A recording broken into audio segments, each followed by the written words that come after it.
ఉన్నతమైన దీవెనలని ఈ నెలలో నీకు దేవుడు ఆశీర్వకరంగా నిన్ను మార్చబోతుండు. తప్పుడు దారిలో వెళ్ళిపోయి మిస్టేక్స్ కావచ్చు, అంత మాత్రాన దేవుడు నిన్ను సపరేట్ చేసి విభజించడు. విభజించే దేవుడు కాదు, ఏలెత్తి చూపించే దేవుడు కాదు, నిన్ను కృంగదీసే దేవుడు కాదండి. ఏకముగా మనందరినీ దేవుడు ప్రేమిస్తున్నాడు. హల్లెలూయా. మనందరినీ ఏకరీతిగా దేవుడు ప్రేమిస్తున్నాడు ప్రియమైన. అందుకే ఈ రోజు నేను అంటూ ఉన్నా, మనము ఆయన చెయ్యి విడివద్దు. పేతురు మిస్ చేసుకున్నాడు, దేవుని చూడడం మర్చిపోయాడు, మునగడం మొదలుపెట్టాడు. మునుగంగానే అరవడం మొదలుపెట్టాడు. ఈరోజు చాలా మంది కూడా ఆ మునుగుడులో ఉన్నారు. ఈరోజు నేను అంటా ఉన్నా, పేతురు లాంటి అవిశ్వాసంలో ఉండకు, కానీ విశ్వాసంలో ఉండు. హల్లెలూయా.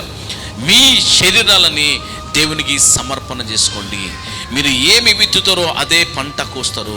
శరీరానుసారమైన పాపం అనే జీవితాన్ని మీరు పంట కోస్తే బాధ, వేదన, ఓటమి, అవమానము, శ్రమ, నింద అనే పంట కోస్తాము.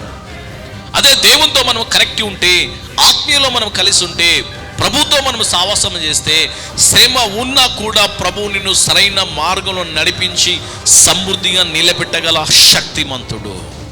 ఆమేన్. హల్లెలూయా. ఒకవేళ ఈరోజు నిజంగా ఈ నెలంతా దేవుడు ఒక నూతన ఆశీర్వాదంతో మనల్ని తాకబోతున్నాడు.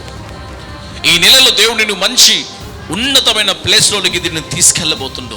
నీ ఆత్మ జీవితంలో మార్పులు రాబోతున్నాయి, నీ కుటుంబంలో మార్పులు రాబోతున్నాయి, నీ యొక్క నడవడిలో దేవుడు ఒక ప్రత్యేకత మార్గాలను తెరవబోతున్నాడు.